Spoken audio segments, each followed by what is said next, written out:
რეგიონის დროით. გადაცემას წარმოგიდგენთ არასამთავრობო ორგანიზაცია სიდა, აღმოსავლეთ-დასავლეთის მართვის ინსტიტუტის ჯიპაკის პროგრამის მხარდაჭერითა და შეერთებული შტატების საერთაშორისო განვითარების სააგენტოს დაფინანსებით.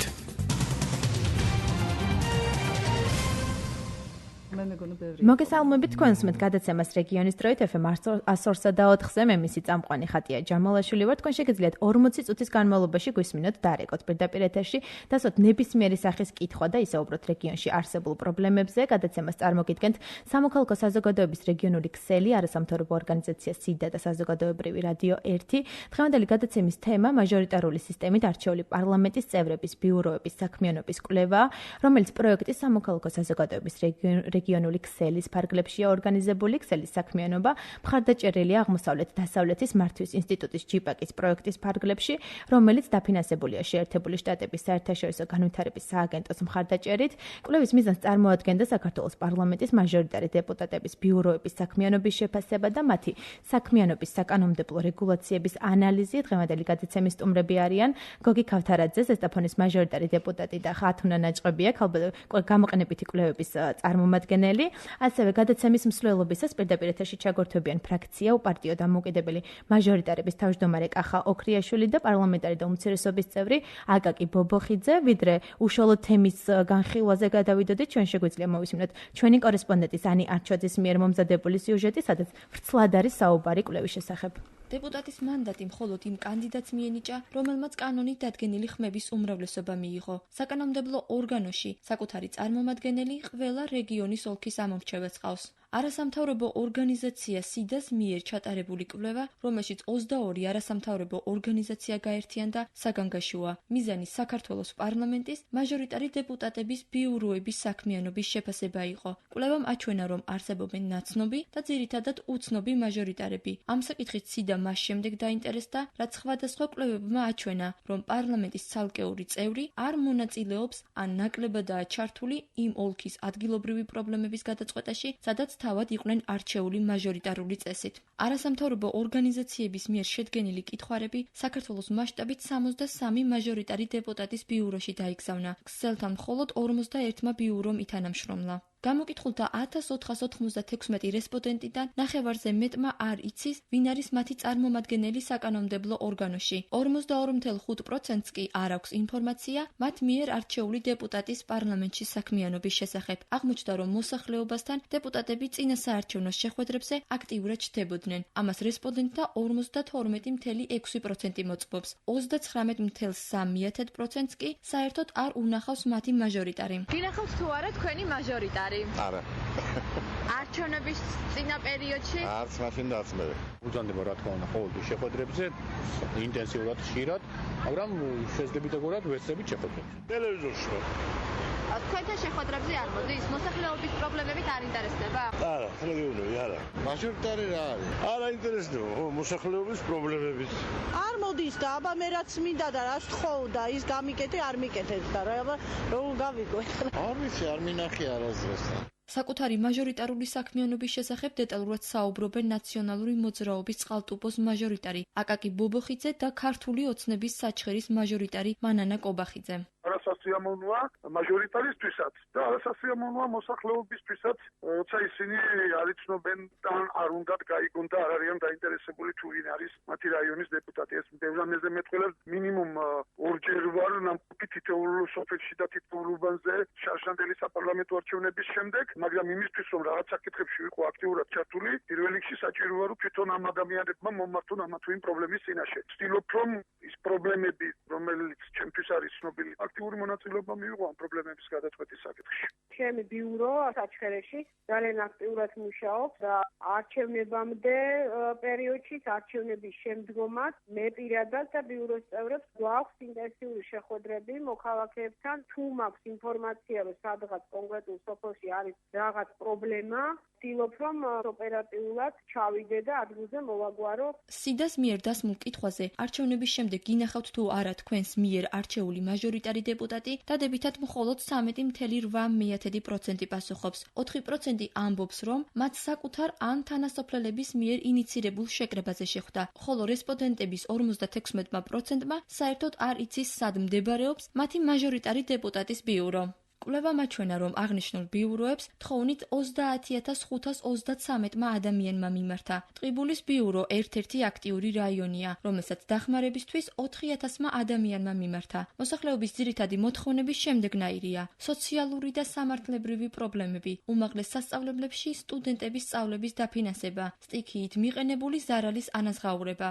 კვლევაში მაჟორიტარი დეპუტატის ბიუროს ჩართულობით გადაჭრილი პრობლემებია ასახული. დასახელებულია ის 21 რეგიონი, რომლებსაც ბიუროს დახმარებით პრობლემები მოუგვარდათ. მათ შორის რამდენიმე მნიშვნელოვან ეტაპს გამოვყოფთ. წალკაში შეჩერებულია ეკომიგრანტთა მიერ დროებით დაკავებული საცხოვრებელი სახლებიდან გამოსახლება. ტყიბულში ათობით მძიმე ოპერაცია დაფინანსდა. ამროლაუში სოციალური და ინფრასტრუქტურული პრობლემები მოგვარდა. მიუხედავად იმისა, რომ მოსახლეობა სოციალური გაჭირვების ხვარზე იმყოფება, მაინც მოთმინებით ელის დახმარებას, რაც აუცილებლად უნდა განახორციელოს შესაბამისმა სტრუქტურებმა. ამისთვის ორგანიზაცია სიდამ რეკომენდაციები დადო, სადაც გათვალისწინებულია ზემოთ აღნიშნული პრობლემების მოგვარებისა და გადაჭრის გზები. ორგანიზაცია მიზანშეწონილად მიიჩნევს, რომ პარლამენტის წევრების მხრიდან სასურველია მეტი ყურადღების გამოჩენა ამ მრჩეველთა კომუნიკაციის მიმართულებით.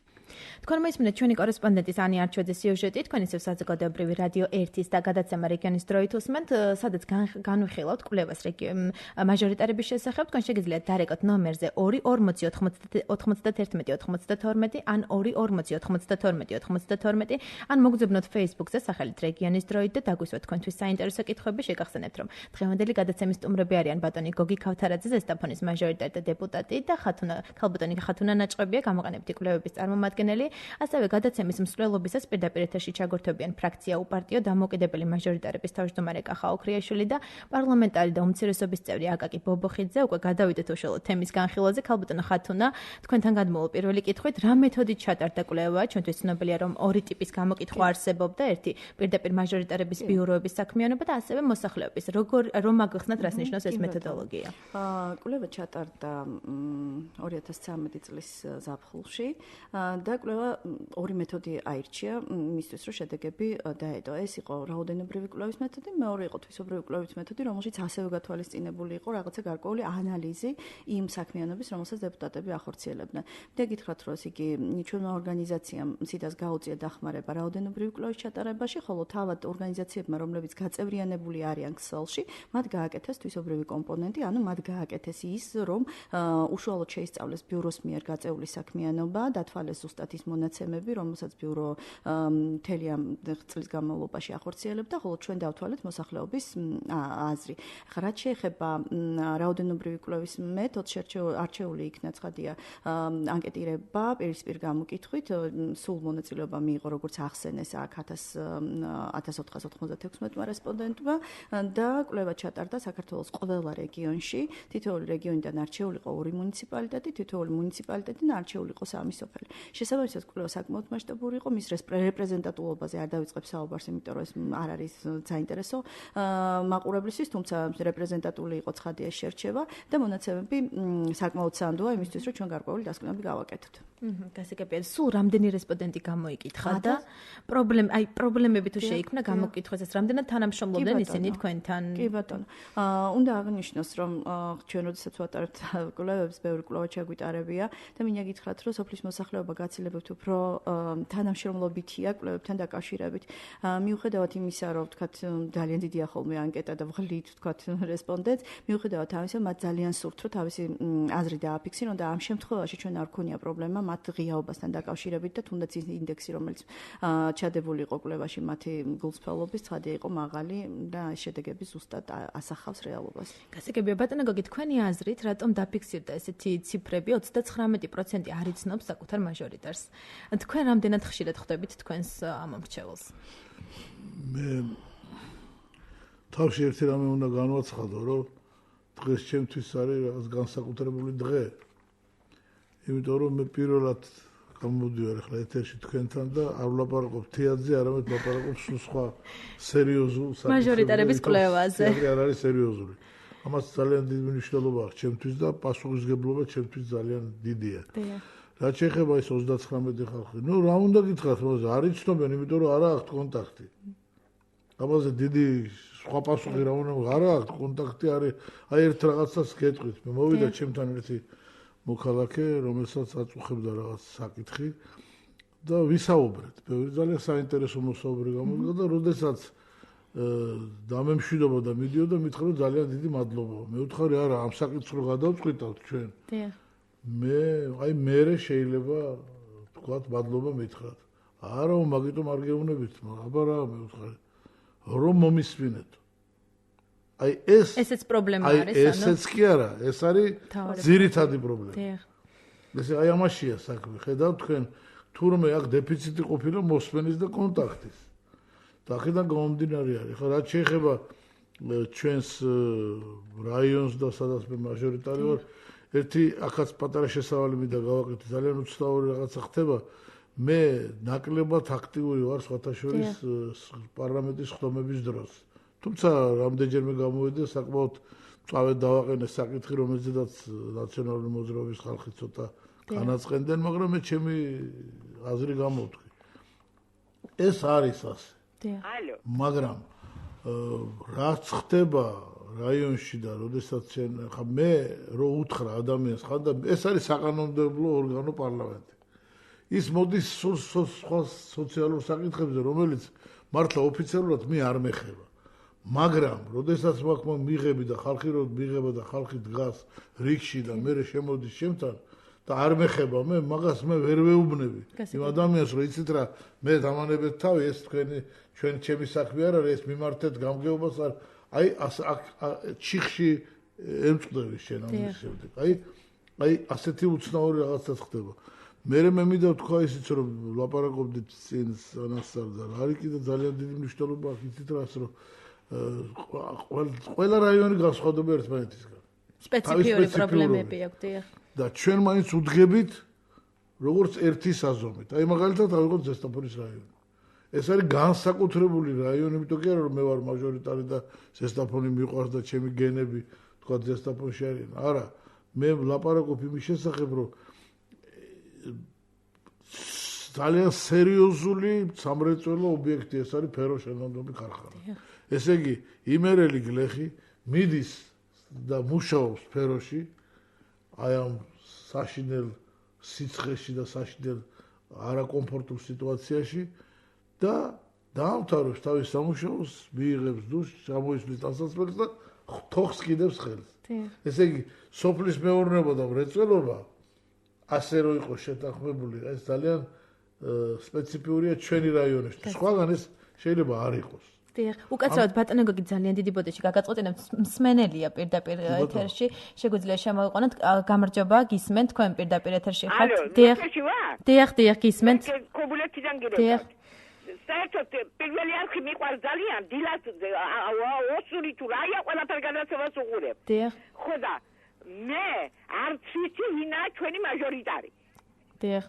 ხო, საერთოდ არ აინტერესებს არიკაც, ვინა, მან გეიმარჯვა წავიდა უკვე, всё.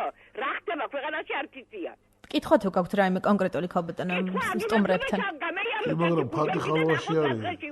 კარგით, დიდი მადლობა რომ დაგვიკავშირდით. აი ბატონო გოგი პირდაპირ ვაწყდებით აი ამ პრობლემას. არ იცნობთ ნახევარი მოსახლეობის. ეჭვს ვერ შევიტან, მაგრამ ხალბატონი ფაქტი ხალხში არის კობულეთის მაჟორიტარი დეპუტატი საკმაოდ ისეთი გაწონასწორებული ძალიან საინტერესო ხალბატონი და რა ვიცი რატომ მოხდა ეს მე არ ვიცი. რამე მინდა ამას დავამატო ერთი საქმე იმაში არის რომ თავისთავად ის რომ გაკეთდა ასეთი კვლევა და თუნდაც მაჟორიტარმა დეპუტატებმა დაინახეს სიტუაცია როგორი არის და ასევე მოსახლეობამაც რომ დანარჩენიც ასეთივე მდგომარეობაში ეს არის ძალიან კარგი. რეალურად პრობლემის დიაგნოსტირება არის მნიშვნელოვანი იმისთვის რომ რაღაცა პრობლემის მოგვარებაზე დავიწყოთ მუშაობა. შესაბამისად ეს არის ძალიან მნიშვნელოვანი საკითხი, რადგან წამოიწია ეს თემა და ვთქვათ გაკეთდა ამისი გაჟღერება, რომ მაჟორიტარ დეპუტატებს არ იცნობს მოსახლეობა. გასაგები, ანუ ბატონო გოგი, თქვენ რამდენად ინტენსიურად ხვდებით თქვენს მოსახლეობას ამომრჩეველს თქვენ აღნიშნეთ, რომ თითქმის ხშირი შეხვედრა გაქვთ. კომიტეტის ხდომა და მე არ მაქვს თავისუფალი ფანჯარა. თუ მე არ მაქვს ხდომა, მე ყოველ სამშაბათს და ხუთშაბათს ხვდები ამორჩეველს. გასაგებია. ეს როგორც კანონი. და მათ იციან სხვათაშორის ყველაფერი გავაკეთე და არ გამომიკრავს მიღების საათები, ახლა უნდა გავაკეთო. დიახ.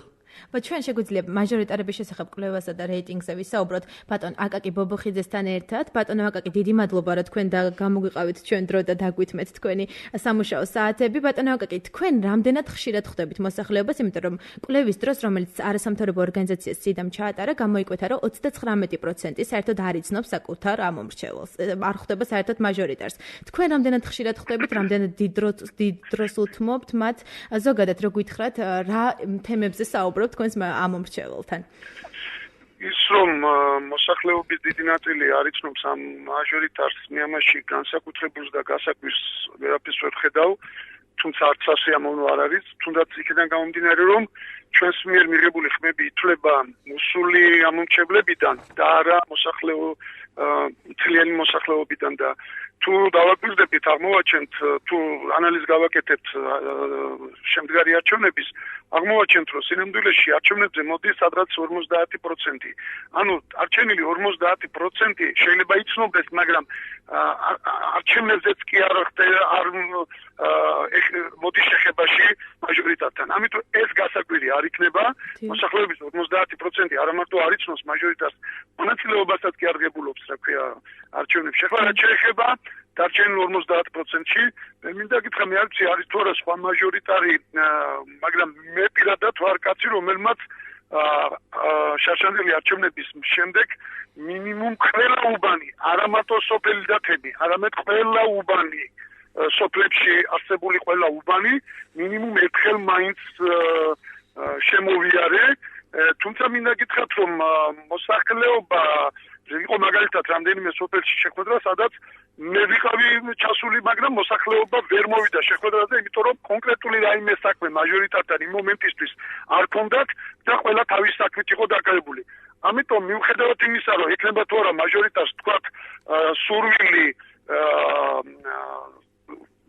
შემოიაროს რაიონი, თუნდაც საარჩევნო რეჟიმი და შეხვდეს კვლავ უბნებს არასაარჩევნო წლებში, მიუხედავად ამისა, ყველაზე უფრო კარგი ადგილი, სადაც ამომრჩეველი და მაჟორიტარი შეიძლება შეხვდეს ერთმანეთს, ეს არის მაჟორიტარის ბიურო. ბიურო მუშაობს პრაქტიკულად 24 საათის განმავლობაში, ნებისმიერმა წყალტუბელმა ყოველ შემთხვევაში სადაც კი მქონია შეხვედრა, მაქვს განცხადებული და ჩემი ტელეფონის ნომერი არ არის ძნელი მოსაპოვებელი. მე სამწუხაროდ შეიძლება ყოველთვის ვერ უპასუხო, იმიტომ რომ ძალიან ხშირად ვარ შეხვედრებზე, ძალიან ხშირად ვარ რაღაცა მოლაპარაკებებზე და ამ დროს უბრალოდ ტელეფონის ხმას ვთიშავ, მაგრამ არ ყოფილა შემთხვევა და ეს ნებისმიერმა შეიძლება ამის შემოწმებაც გააკეთოს ძალიან მარტივად, რომ მე მიმეღოს მესიჯი, რომ ვარ ესა და ეს ადამიანი და მე პირიქით არ დამერეკოს მისთვის. და კიდევ ერთხელ ვაცხადებ, ყველაზე კარგი ადგილი არის ბიურო, თუმცა მე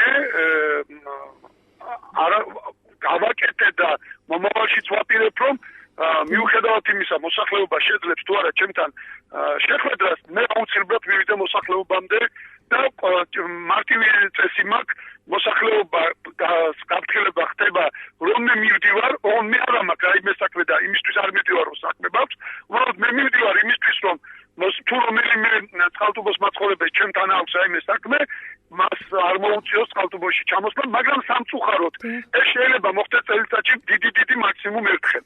იმიტომ რომ მთელი წყალტუბო რო შემოიარო ყველა უბანი, აი უცხოეთ რეჟიმში რო ვიმუშაო და დღეში სამი უბანზე მაინც მივიდე, საარჩევნო რეჟიმზე უფრო აქტიურად ყოველ ვიმუშაებ, მინიმუმ 2 თვე მჭირდება.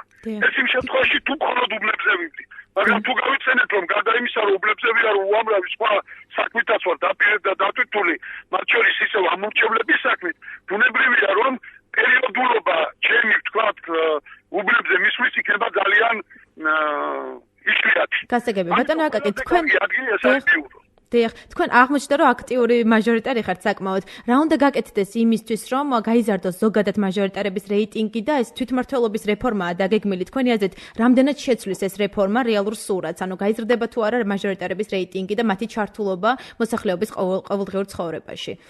მაჟორიტარების რეიტინგი გაიზრდება თუ არა, ამაზე ვერ ვიტყვი. პირიქით მაჟორიტარებს ალბათ ამ რეფორმის შემდეგ ცოტა უფრო რთული მდგომარეობა ექნება, იმიტომ რომ ერთი გამგეობის ნაცვლად სამ გამგეობასთან მოუწევს ურთიერთობა. მაგრამ ყველაფერი არის დამოკიდებული ქვეყნის ეკონომიკურ მდგომარეობაზე. მაჟორიტარის მდგომარეობა იქნება შემსუბუქებული, როდესაც ქვეყანას ექნება იმის საკმარისი ეკონომიკური შესაძლებლობა, რომ ადამიანებს პრობლემა მოუგვაროს. მაჟორიტარებთან ხო ძირითადად ამორჩევლები მოდიან ყოფითი პრობლემების მოსაგვარებლად, სოციალური პრობლემების მოსაგვარებლად, იქნება ეს თქვა ოჯახში შექმნილი რაღაცა პრობლემები, ჯანდაცვითი პრობლემები თუ რაღაც ამ მსგავსი. და თუ ქვეყანას ექნება ეკონომიკური შესაძლებლობები, ასეთ შემთხვევაში მაჟორიტარებს ბუნებრივია პრობლემები არ გვექნება. ეხლა სამწუხაროდ მაჟორიტარები ვერცერთ ვარიანტში ვერ იქნებიან პოპულარულები, იმიტომ რომ ადამიანების პრობლემები გაცილებით მეტია, ვიდრე მათი დაკმაყოფილების შესაძლებლობებია. და როდესაც ადამიანი მოდის შენთან და 100-დან ალბათ 80-ს ვეღარ ეხმარები, ეხლა იქ პოპულარობაზე ლაპარაკი ზედმეტია. ერთადერთი რაც შეუძლია მაჟორიტარმა გააკეთოს, დაანახოს ნებისმიერ ამორჩეველს, რომ სული და გული ცდილობს დახმარებას და ყველაფერს აკეთებს, არ იზარებს იმისთვის, რომ მას პრობლემები მოუგვაროს, მაგრამ სამწუხაროდ ჩვენი შესაძლებლობები, არა მარტო მაჟორიტარების, ზოგადად ქვეყნის შესაძლებლობები არის ძალიან მცირე იმ პრობლემებთან შედარებით, რა პრობლემების წინაშეც და რა გამოწვევების წინაშე ჩვენი მოსახლეობა დგას. დიდი მადლობა ბატონო აკაკი თანამშრომლობისთვის, დიდი მადლობა რომ დრო გამოყავით ჩვენთვის. მე შეგახსენებთ რომ პირდაპირ ეთერში საუბრობდა პარლამენტარი და უმცირესობების წევრი აკაკი ბობოხიძე. ჩვენ მსმენელი ყოს პირდაპირ ეთერში მაპატიეთ ესე გაყოვნებთ, მაგრამ საკმაოდ აქტიური ეთერი გამოვიდა, იმიტომ რომ მნიშვნელოვანი პრობლემა არის. დიახ, აი შეგიძლიათ უპასუხოთ პრინციპში მსმენელს. ალიო, გამარჯობა, გისმენთ? გამარჯობა. ესტაფონის მაჟორიტარი მინდა ვთქო, მე ახლობლები მიყავს სოფელ ზედაწევაში და ძალიან აწუხებთ მგლები. ძალიან აწუხებთ, თუ რამე შეგიძლიათ რომ დაეხმაროთ და კიდე იცით რა, მე თვითონ ვნახე რომ ისეთ საცოდავ მდგომარეობაშია ელექტრონული გაყვანილობის ბოძები, მე მიკვირს როგორ დგას საერთოდ და ის რომელიმე ბოძი რო გადაწყდეს, მაგათ რა ეშველებად საერთოდ ამოწყდებიან. ძალიან გთხოვთ რომ იქნებ თუ რამე შეგიძლიათ რომ მიხედოთ. დიდი მადლობა. ხალბატონო, ჩემ და საბედნიეროდ რაც თქვენ ახლა თქვით, მე ეს ყველაფერი ვიცი. სავალალო იქნებოდა რომ ეს არ ვცოდნოდა. კომიტეტის ხდომაზე როცა ბუნების დაცვის და ეკოლოგიური საკითხები გადიოდა, იქ მე დავსვი საკითხი მგლებთან დაკავშირებით, იმიტომ რომ იქ ძალიან უცნაური რაღაცა არის. მგელი ხო არის მტაცებელი, მაგრამ მგელის ხელისხლება არ შეწითელ წიგშია შესული. და ასე ხელაღები თქვა გამოვიდეს და დახოცონ მგლები, ამის უფლებაც არ აქვს. და რა არის გამოსავალი? იქ არის გამოსავალი, რომ რაღაცა გარკვეული, აი თქვა, აი როცა დაესხმის თავს, ასე ცოტა აბსურდული რაღაცა. სამინისტრო უნდა გასცეს მაგისთვის ნებართვა. არსებობს მაგის მექანიზმი, კი არსებობს, მაგრამ მე ვლაპარაკობ ჩვენ საქმის კურსში ვართ თუ არა. ვართ.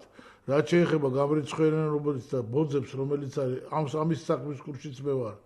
და მოგვარდება თუ არა ეს პრობლემები? აუცილებლად უნდა მოგვარდეს, იმიტომ რომ მე ღდენში ჩავყვები როგორც იტყვიან იმერულად ამას და მე გავაკეთებ. მაგრამ მე მინდა ახლა ერთი საკითხი თქვა აქ ბატონი აკაკი ლაპარაკობდა. დიახ, აი თუ შეგიძლიათ უპასუხოთ. ისეთი რთული როგორც დახატა ბატონმა აკაკი. რა სულისხმობ მე. თუ არის სასესიო კვირა, ის ძალიან ძნელია მასში თქვა, მაგრამ არის კომიტეტის ხდომები. აი კომიტეტის ხდომა უფრო მოკლეა ხოლმე შედარებით.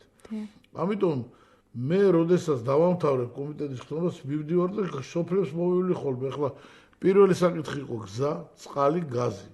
ახლა რაღაცა დავძარით. შესანიშნავი გზა გამოვიდა შორაპანში, გზებია, კვალეთის გზები, ცხაწყაროს გზა, ვარიკა-წერეთელი, სადაც სულიკო დაიბადა, იქ არის ესე იგი ეს გზა ჩაბეტონებული, მოასფალტებული, სანიაღვრე რაღაც. ახლა ძალიან ერთი უცნაური რაღაცა, რომ ჩვენ უთხარით, რომ ტენდერის აღებული ფული ყველაფერს არ ყოფნის. ამიტომ ვეუბნებით, ახლა მე მინდა ცოტა წავედ დაველაპარაკო მოსახლეობას, რომ ვეუბნები, რომ ამას ჩვენ გავაკეთებთ, მაგრამ ჩვენ ამის სახსრები ამოგეწურა. მოდით თქვენ სანიაღვრეთ, თქვენ სახლებთან, თქვენ თვითონ გაიყონეთ. ზოგი ამას არ აკეთებს.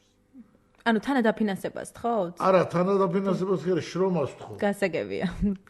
პირადად რომ ჩაერთვან ამ ჩაერთე შენი სახლის სიუარის, ანიაღურე, შენ შეგიძლია ამის გაკეთება.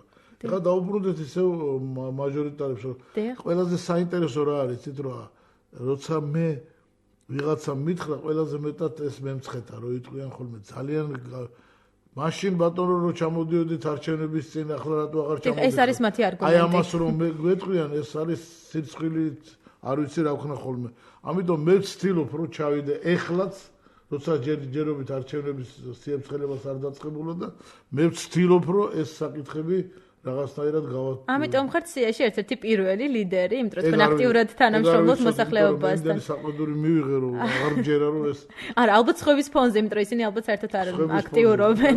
არა, კარგია, კარგი შედეგია. არა, კარგი შედეგია ნამდვილად. გოგის სხვა ბენეფიტიც მოსდევს ახლა. რა თქმა უნდა, რა თქმა უნდა. ხო, მაგრამ იცით რა შეასაქმე? არ კარგად იქცევია, სხვადასხვა იშვიათად ვინმე მახსენოს ხოლმე ჩემი პროფესია. კი, თქვენ პირიქით მეუბნებიან, თქვენ ბატონო, კი, გვესმის თქვენ ახლა თქვენ პოპულარული კაცი ვზადებით, თქვენი კინოები გვინახავს რაღაცა, მაგრამ ამას მოხედე და მეც მეუბნები რომ ეს რაც შეიძლება რომ ამას. ამიტომ მე რო თქვი გზა, გაზი, წყალი, ყველას თავის სპეციფიკა აქვს. აი მაგალითად გაზის კომპანია არის სოკარი, რომელიც არის აზერბაიჯანული. ეხლა არის სოფლები, სადაც მოგვარდა ეს. სხვა თლიანად გაზიფიცირებულია.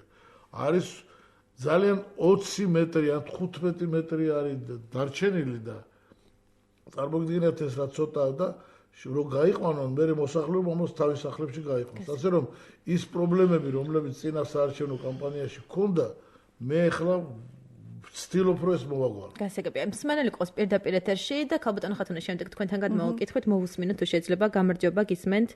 თქვენ პირდაპირ ეთერში ხართ? გამარჯობათ. დიახ, გისმენთ. ალო, გესმით ჩემი? დიახ, გესმის, პირდაპირ ეთერში ხართ. წყალტუბოდან გირეკავ ქალბატონო, მე სოფელი ხომული. დიახ. ესა ჩვენ პრობლემებზე ძალიან მოკლედ გეტყვით. პირველი რაც არა გვაქვს, წყალი, გზა, გაზი, სამედიცინო პუნქტი, სკოლა, არაფერი ჩვენ არ გვაქვს. კილომეტრ ნახევარია წყალტუბოდან მოცილებული. ბატონმა კაკომ ალბათ ეს სოფელი კარგად იცის. დიახ. თქვენ თუ მიაწოდეთ თქვენს მაჟორიტარს ეს პრობლემები, თუ დასვით ეს საკითხი? მაჟორიტარს შევხვდით არჩევნების წინ, საპარლამენტო არჩევნები რო იყო და მე სიმართლე გითხრათ არ გვინახავს. ხო და თუ შეახსენებთ და რამეთი დაგვეხმარება, ერთ პრობლემას მაინც მოგვიგვარებს, ხო, არ ვიცი. კარგი, დიდი მადლობა ზარისთვის. კიდევ ერთი მსმენელი ყავს უკაცრავად და მასაც მოვუსმინოთ. გამარჯობა, გისმენთ, პირდაპირ ეთერში ხართ? დიახ, თქვენ შეგიძლიათ დასვათ კითხვა, დიახ, მოგესალმებით. პატივისცემით მივესალმებით თქვენს სტუმარს. და ეხლა ცალკე არ გამოვხატავ, მაგრამ საერთოდ კივილია მთელ საქართველოში. აი, რაც ეხლა ჩემს წინ დარეკა ქალბატონმა და მე ასე გამოვხატავდი, რომ აკაკი ბობოხიცემ რომ გამოვხატა რომ მეო სოფელ მე ვფიქრობ რომ სოფლის დიდეული სოფელში მცხოვრებთა ინტერესები უნდა მოიყაროს თავის საკრებულოში და შემდეგ იქ ესტუმროს ეს მაჟორიტარი და მეორეს გამოვყოფდი ასე რომ ვინაიდან აღარ პასუხობენ ისინი ტელეფონის ნომრებს რაღაც კვირაში ერთი დღე გამოყონ როცა ისინი იქნებიან ტელეფონთან და უპასუხებენ აი მაჟორიტარის ამომრჩეველთა დგივილს უპასუხებენ თორემ დიდი მადლობა.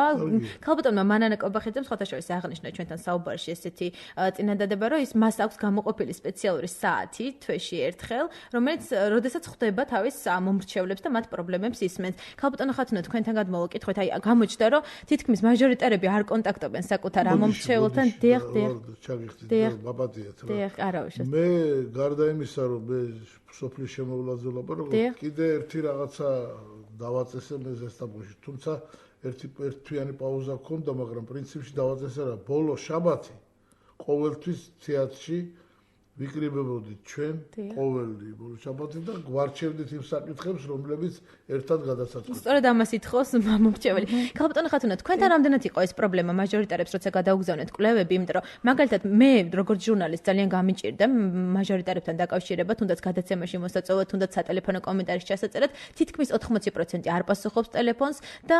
ნახევარს გამორთული აქვს ტელეფონი. თქვენ რამდენად ადვილად მოახერხეთ მაჟორიტარებთან ეს ბიუროებში კითხვარების გადაგზავნა? თავისთავად ეს კვლევა კვლევა საინტერესო იყო შესაბამისად მათ ქონდა დიდი ინტერესი იმისთვის რომ მიიღოთ ეს ყველაფერი. თავად ტექნიკურად მე მინდა გითხრათ რომ რაოდენობრივი კვლევის კომპონენტი ჩვენ გაკეთებულია და ქსელის წევრებისთვის არის უფრო კითხვა, ანუ რამდენად ადვილად დაეკონტაქტნენ, ამიტომ ამაზე მე არ ვარ კომპეტენტური გაგცეთ პასუხი, მაგრამ მე მინდა დაუბრუნდა წინა თემას და თქვა ასეთი რამ. ბატონი აკაკის გამოსვლაში გამოიკვეთა პრობლემა, რომელსაც ქვია მოსახლეობის დაბალი აქტივობა. რაშიც აბსოლუტურად ვეთანხმები, თუმცა არ ვეთანხმები ერთ რამეში, როდესაც თქვა რომ 50% არ მოდის არჩევნებზე. ის 50%-ის დეპუტატიც არის ამავდროულად მიუხედავად იმისა, რომ თქვათ დანარჩენმა 50-მა ამოირჩია. ამაში შეიძლება უბრალოდ შენიშვნის მიცემა, მაგრამ რაც შეეხება თვითონ ამორჩეულს, ძალიან ინდიფერენტული არის საერთოდ პოლიტიკური პროცესების მიმართ. ცხადია, რომ არსებობს გამიჯვნა უნდა არსებობდეს იმ პრობლემების, რითი შეიძლება მივიდეს ადგილობრივ თვითმმართველობაში, რითი შეიძლება მივიდეს დეპუტატთან. და გარდა ამისა კიდევ ძალიან მნიშვნელოვანი არის, რომ აი ზუსტად ბიუროები, რომლებიც აქვთ თითოეულ დეპუტატს, სადაც 2-დან 5 კაცამდე მაინც მუშაობს, ის იყოს გაძლიერებული. ყველაზე მნიშვნელოვანი რგოლი არის ეს, რაც არ უნდა ძალიან მოგვინდოდეს ჩვენ, ანუ ერთ ადამიანს, რომ ყველა სოფელი მოიაროს, ცხადია, რომ ეს შეუძლებელი არ არის, მაგრამ იმ ადამიანს მისცეს მანდატი იმისთვის, რომ საკანონმდებლო საკითხებზე იმუშაოს და პარლამენტში იმუშაოს.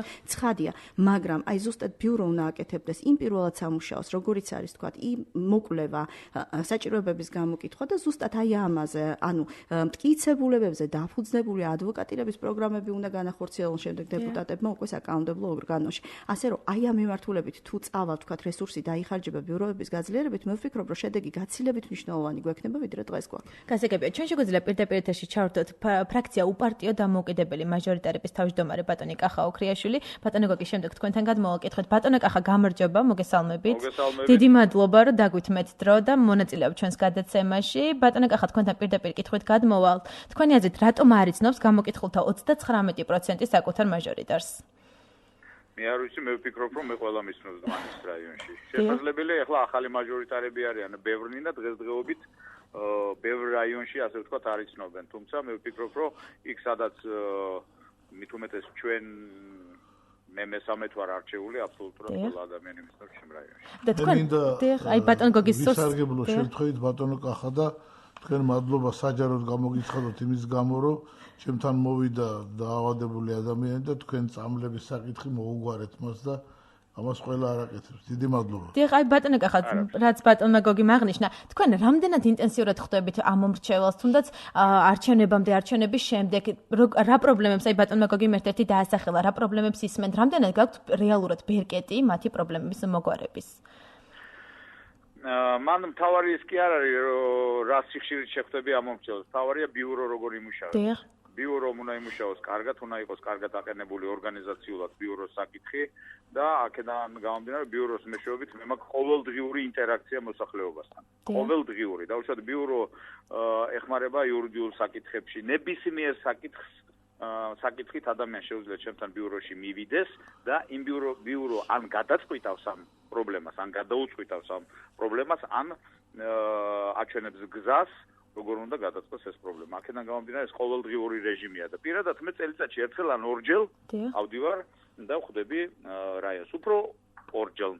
არის არჩევნო წელი, ზოგჯერ ხდება ხოლმე ერთხელაც, მაგრამ ეს არ არის მთავარი. მთავარი არის ბიურო როგორ იმუშავებს. და ანუ თქვენ პირდაპირ აძლევთ თქვენს ამ მომრჩეულ საშუალებას, რომ ჩაერთოს თქვენ საქმიანობაში, თუნდაც დაგეგმვაში ბიუჯეტის, ანუ აი მათი პრობლემები თუ აისახება ბიუჯეტზე. კი. იმიტომ რომ არის სოფლის პრობლემები, როცა ხვდებით მოსახლეობას, ხვდებით პირველი კითხვა არის, რა გავაკეთოთ თქვენი სოფლისთვის, რა გჭირდებათ, ასე შემდეგ ხდება ამის მონიტორინგი, ხდება მერე პრიორიტეტების დალაგება და მე ვფიქრობ, რომ თუ სოფელს ჭირდება წყალი ან გზა, ჩვენ რაღაცა სხვას არ ვაკეთებთ. რა მოთხოვნაც არის, იმ მოთხოვნას უკმაყოფილებთ. და სატელეფონო ზარებს თუ პასუხობთ ამ მომრჩევლებს? კი, მე ყველა ზარს ვპასუხობ აბსოლუტურად. მათ შორის მედია საშუალებისა. ზოგჯერ შევთვის დისკომფორტულიც არის, იმიტომ რომ აბსოლუტურად ყველა ზარს. და შესაბამისად, ესე იგი 39% რომ არ იცნობს საკუთარ მაჟორიტარს, ეს თქვენთვის მოულოდნელი შედეგია, ხო? ანუ თქვენი საქმიანობიდან გამომდინარე. შესაძლებელია აი ერთი წლის წინ რომ ჩატარდა არჩევნები და იქ რო პირველად გახდა ადამიანი მაჟორიტარი, შესაძლებელია მათ ხარჯზე ხდება ჯერჯერობით ეს მომენტი, თორემ მე გაკვირვებული ვარ. 99% არის თავს მაჟორიტარს. მაინც არც ვენდობი ეგეთ კვლევებს. კარგი. ძალიან დიდი მადლობა ბატონო კახა თანამშრომლობისთვის, მადლობა რომ დრო დაგვითმეთ. ქალბატონო ხათუნა, არენდობა მაჟორიტარი თქვენს კვლევებს თქვენს მიერ ჩატარებულს. რას უპასუხებთ მას? ხო, ზოგადად მე ალბათ კვლევას დავიცა. მას აქვს უფლება არენდობოდეს კვლევას, ცხადია. თუმცა ჩვენი კვლევა, რომელიც გავაკეთეთ, არის მაღალკვალიფიციურად გაკეთებული და ასეთი დამოკიდებულება კვლევების მიმართ ზოგადად არ მგონია, რომ კარგი იყოს არც თავად მათთვის. მე მინდა ერთი მარტივი მაგალითი მოვიყვანო ყველასთვის გასაგები რომ იყოს, როდესაც მივდივართ ექიმთან და ვართ ავად, ეს ექიმი გვეუბნება დიაგნოზს. იმ შემთხვევაში თუ ექიმი მოგვატყუებს ჩვენ და გვეტყვის, რომ სიცხე არ გვაქვს და ჩვენ ვართ კარგად, ეს იმას ნიშნავს, რომ ჩვენ ვერ მოვრჩებით.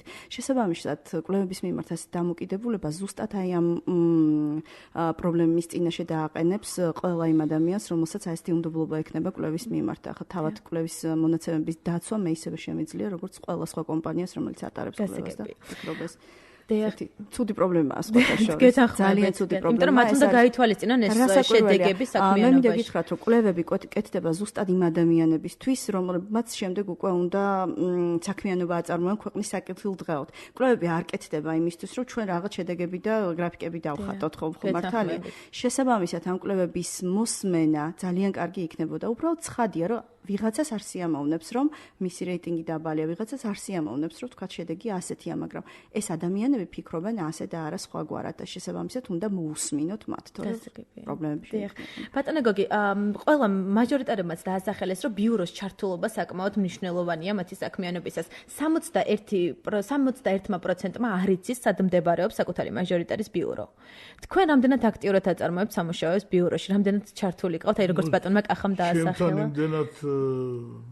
დიდია ნაკადი რომ ამით მე ხვდები რომ იმათ ბიუროც იციან სად არის და ტელეფონიც იციან და ხშირად მე ხვდები კიდე არის ერთი საკითხი იცით რომელსაც აი ხალხო აი ეს ეხება თუ არ ეხება აი ჩემთან მოდის მაგალითად ამომრჩეველი ასე დავარქვათ ხო მოდის და არის დაავადებული ან რაღაც ახლა ეს ისეთი საკითხებია რომ ესეც მართლა არ არის ვიღაცას სხვა უნდა მაგრამ მე ვერ მეუბნები მას ამიტომ რას ვაკეთებ ახლა მე ეთყობა რაღაცა რახან თქვენ ესეთ კომპლიმენტი მითხარით ეთყობა რაღაცა ხდება ისეთი რომ მე ვიღებ ამ განცხადებებს მივდივარ თბილისში შევდივარ ჯანმრთელობის სამინისტროში განათლების სამინისტროში თავდაცვის სამინისტროში ესეც უნდა მუშაობდეს მე მგონი მაჟორიტარით ხო აი ამას ვაკეთებ ამას ითხოვენ ისინი არა ითხოვენ და მე უკვე ვხდით ჩემ თავს ვალდებულად რომ ეს გავუკეთო ამიტომ მე როდესაც მივდივარ შესაბამის იქაც კი მეუნებიან რომ რა თქვენ რაღაც აქტიურად ასე არ მოდის ჩვენთან ხალხი და მეუბნები თუ არ მოდის მაშინ მე მაინც გავიკეთეთ ეს საქმე რომ აქ იყოს აი ამას აქვს ძალიან დიდი მნიშვნელობა ავტორიტეტისთვის რა თქმა უნდა და იმისთვის კი არა რომ შენ ძალიან კაი ბიჭი გამოჩდი არა უბრალოდ უნდა გაწუხებდეს ტკივილის გარეშე აი როგორც მაგალითად პოეზიაში არსებობს არა რომ არ უნდა ახლა სოფელი არის ხო თქვი ფერო და კიდე არის სოფელი ხო სულ ლაპარაკობ რომ ქართულ ენაში სოფელი არის ქვეყანა. ვახსოფელო ნიშნავს ქვეყანას და არა კონკრეტულად სოფელს, მაგრამ იმდენად მნიშვნელოვანი იყო ქართველი კაცისთვის სოფელი გონიერია თუ კაცი გონიერიას რომ ხალხურში რო არსებობს ეს. აი ამას ძალიან დიდი მნიშვნელობა აქვს. სოფლის ფეხზე დაყენება, აი ხანდახან ჩვენ უმადურები ვართ ხოლმე და ვერ ვაკეთებ წლევანდელმა ხნათესვის კამპანიამ რამხელა რაღაცა გააკეთა ახლა რომ ასეთი მოსავალი არავის არ გაუკეთებია ყურძნის შაბარებაზე მოხდა საოცრება იქ უკვე ფასი გაიზარდა ეს ყველაფერი რასაკვირველია ცდილობს ხელმძღვანელობა მაგრამ ჩვენც უნდა შევიტანოთ ჩვენი წვლილი და ჩვენ თვითონ უნდა რაღაცნაირად აი ეს საკითხი კომუნიკაციის ჩემსთან არ ადგას ანუ ეს პრობლემა არის არა იმიტომ რომ ახლა თქვენ პასუხობთ სატელეფონო ზარებს იცით რა ნაკლებად იმას, იმიტომ რომ ბევრი არ მირეკავს, მაგრამ ყველაზე მთავარი არის, რომ ჩემთან იმდენი ხალხი მოდის, რომ ეს იგივეა. დიახ, რა თქმა უნდა. ამიტომ ამას შეფასება ძალიან დიდია. გასაგებია. ქალბატონო ხათუნა, სიდამ გასცა ესეთი რეკომენდაციები კვლევის შემდეგ, რომ სასურველია უფრო მეტი ყურადღება გამოიჩინოს ბიურომ საქმიანობისა ზოგადად ამომრჩევლების მიმართ, ასევე დებულების გარდა სასურველია არსებობდეს სხვა სტრატეგიული დოკუმენტი, ბიურობის თანამშრომელთა მიზნობრივი ტრენინგებში ჩართვა არის აუცილებელი. ამ რეკომენდაციებზე რო ისაუბროთ, ზოგადად რამდენად მნიშვნელოვანია ეს რეკომენდაციები და რეალურად ქმნის თუ არა და ასახავს თუ არა იმ სურათს, რაც არის. ოდიში სანამ ხალბატონი ხათუნა იტყოდეთ, იცით რა შეა საქმე? აქაც არის ახლა თქვენ უფრო ერკვევით, აქაც არის ძალიან მნიშვნელოვანი რაღაცა. აქტიურად მუშაობდეს ბიურო, ხო? აქტიურად მუშაობდეს. არ უნდა იმას უნდა მაჟორიტართან შეხვედრა. აი ამაშია საქმე. ამას თავი ხო, ის ჩემთან განსაკუთრებით ასია. კი ბატონო, გეთანხმებით. თუმცა ეს მოსაგვარებელი პრობლემაა, იმიტომ რომ მას არ უნდა უნდოდეს მხოლოდ ხო, ესე იგი ის უნდა დარწმუნებული იყოს იმაში. ეს ბიურო. კი, რა თქმა უნდა. ბიუროს პრობლემას რო გადაუჭრის, უჩემოდ ბიურო გაისტუმრებს ვიღაცას, ეს უკვე ქულაში გვეწერება ჩვენ. ქალბატონო ხათუნა, აი რეკომენდაციებზე რა ვისაუბრეთ კონკრეტულად? ცხადია, მე წინა ჩართვაშიც ვახსენე ბიუროები, რომლებიც აუცილებელია, რომ ინსტიტუციურად გაძლიერდეს და რა თქმა უნდა, უნდა არსებობდეს სტრატეგიული დოკუმენტი იმისთვის, რომ ბიუროები შემდგომში უფრო წარმატებით მუშაობდნენ. მე მინდა გითხრათ, რომ შესაძლებელია თითოეული დეპუტატი რაღაც ინდივიდუალურად უდგებოდეს საკითხების გადაწყვეტას, თუმცა ბიუროების კუთხით შეიძლება პირიქით ითქვამს, ბიუროების ზუსტად ერთნაირად ყველა რეგიონში, ყველა რაიონში უნდა იქცეოდნენ ერთნაირად. ეს უნდა იყოს დაახლოებით რაღაც გაწერილი ალგორითმივით, რომ რა შემთხვევაში ბიურო როგორ იქცევა. თუ ვთქვათ, აი ასეთი ტიპის ინსტიტუციონალურ განვითარებასთან მივალთ ჩვენ, შემდგომში ვინც არ უნდა იყოს დეპუტატი, ყველა ბიუროს ეცოდინება ნებისმიერ დეპუტატთან როგორ იმუშაოს. ცხადია, რომ მათში და ურთიერთობებში შეიძლება იყოს რაღაცა გარკვეული განსხვავებები, განსხვავებები, მაგრამ ის როგორიც არის, ვთქვათ, ამომრჩეველი ბიურო ამომრჩეველი ბიურო დეპუტატი, ეს უნდა იყოს ერთი სქემა, რომლითაც მუშაობა. რა თქმა უნდა იყოს აი ასეთი სქემა შექმნილი იმისთვის, რომ ეფექტური იყოს თვითონ იმისი დეპუტატის თქვათ მუშაობა და საქმიანობა. ბატონო გოგი, დიახ, თქვენთან გადმოდივარ კითხვით. თქვენ ერთ-ერთ პირველ ადგილზე დასახელდით გამოკითხვის შედეგად, რამდენად ენდობით ამ კვლევებს და რას გააკეთეთ სამომავლოდ იმისთვის, რომ შეინარჩუნოთ ეს პირველობა რეიტინგში? აი რაღაცას ვენდობი და თუმცა არა. ანუ ამ კვლევა როგორია ამ შემთხვევაში? მე არ ვიცი როგორ რანაირად არის ეს დათვლილი, ძალიან სიამოვნებ და ხო, მე მინდა ბატონ გოგის უთხრა ასეთი რამე, როდესაც მითხრას რომ ბატონი გოგი იქნებოდა, ვიკითხე რატომ ბატონი გოგი თქო და იცით თქვენს რეიტინგში პირველიაო, შესაბამისად რაიმე როდესაც ჩვენ თვლით რაღაცას, ის ჩემთვის არის რიცხვების მასივი. არა, ეს არის რიცხვების მასივი, რომლის უკან დგას რაღაცა გარკვეული შინაარსები და მხოლოდ შედეგების ანალიზების დროს ამოდის ზუსტად ეს შინაარსები. შესაბამისად, რაღაც კვლევას ენდობი, არ ენდობი, აქ არის ცოტა კიდევ ამბობ. კვლავ არის ცუდი პიარის შედეგი ის რომ რაღაც რამოდენიმე ჯერ ითქვა კვლევებზე აუგი და ცუდი. ალბათ ვისაც არ აწყობს ის არ ენდობა. კვლევები ეს არის ინსტრუმენტი. მე მინდა ვთქვა რომ კვლევები არის ინსტრუმენტი იმისთვის რომ უკეთ ვიმუშაოთ. კვლევები არის დიაგნოსტიკა. თუ ჩვენ ვთქვა დიაგნოსტიკას არ ჩავიტარებთ, შესაბამისად ჩვენ ვერანაირად ვერ წავალთ წინ. შესაბამისად აი ამ ინსტრუმენტს კვლევებს მე მგონი გაცილებით უფრო სერიოზულად უნდა მიუდგეს ადამიანები, ვიდრე დღეს უდგებიან და იქნება ყველაფერი უფრო უკეთ. ხო, ბატონო გოგი, რო შევაჯამოთ გარკვეულწილად, რას გააკეთებთ სამომავლოდ იმისთვის, რომ აი თქვენი ლიდერობა შეინარჩუნოთ რეიტინგში? უფრო უნდა გავააქტიურო მუშაობა და მე მიმაჩნია რომ ეს ძალიან სასიამოვნოა, მაგრამ არც ასე არ არის, ეთქობა სულად დაქცეულია სხვა გასაკვე. ყოველ შემთხვევაში მე ძალიან მეცვდირობ. აი მაგალითად მოგახსენებთ ახლა და ვინც გვისმენს მის გასაგონად ვამბობ, განსაკუთრებით ზესტაფონლებს და თბილისშია სხვადასხვა კუთხეში ჩასულ ზესტაფონლებსაც კი. რომ ჩვენ გაისად 14 წელს ვიზეიმებთ ზესტაფონის 140 წლის თავს და ფეროშინამდე ხალხის 80 წლის თავს. და ოღონდ ეს მარტო საზეიმო და ფეერვერკული კი არ უნდა იყოს. აი ამ წელიწადში ჩვენ რაღაცას ამ ეგიდით უნდა გავიყვანოთ გზა, გავაკეთოთ თქვათ გაზიფიცირების საკითხი. აი ასეთი რაღაცა და მე მინდა და კიდე ერთი საკითხი უნდა ვთქვა, ჩვენ ცოტა დრო დაუთმეთ ძალიან და ფეროს ეკოლოგიური საკითხი ყველა მიცის რა მწავედ დგას. იცით რა იყო ეს გაფიცვები იყო რაღაცა და ჩვენ ახლა ავირჩიეთ ცოტა სხვანაირი გზა. აქამდე იყო კონფრონტაციის გზა. ახლა იქ არის ხელმძღვანელობა, ეს არის კერძო საკუთრება.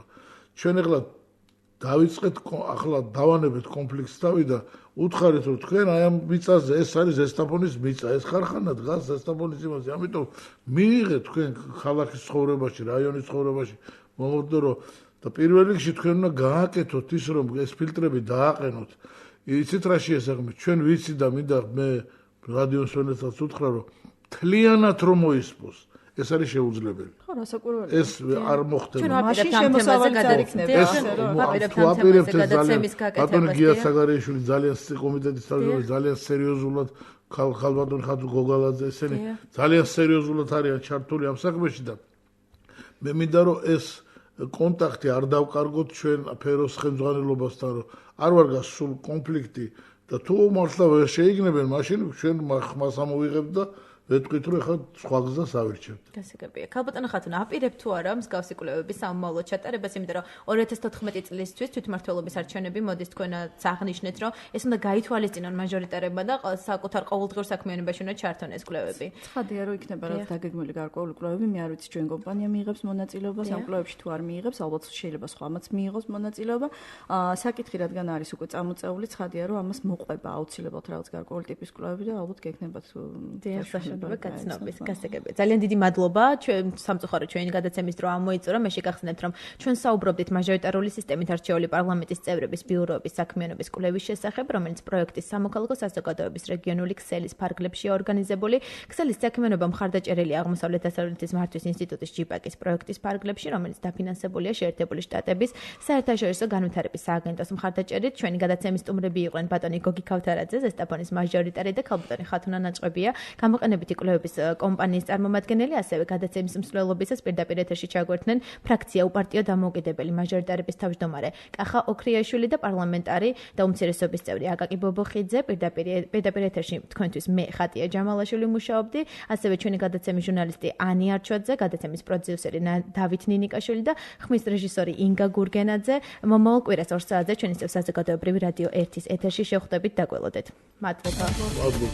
დიდი მადლობა. რეგიონის დროით გადაცემას წარმოგიდგენთ არასამთავრობო ორგანიზაცია სიდა, აღმოსავლეთ-დასავლეთის მართვის ინსტიტუტის ჯიპაკის პროგრამის მხარდაჭერითა და შეერთებული შტატების საერთაშორისო განვითარების სააგენტოს დაფინანსებით. საქართველოს ყველა რეგიონის, ყველა ქალაქის, მუნიციპალიტეტისა თუ სოფლის პრობლემის შესახებ გადაცემაში რეგიონის დროით. თქვენ შეგიძლიათ პირდაპირ ეთერში დასვათ ნებისმიერი შეკითხვა და მოისმინოთ პასუხი კომპეტენტური პირებისაგან. ყოველ კვირას 14 საათზე გადაცემა რეგიონის დროით.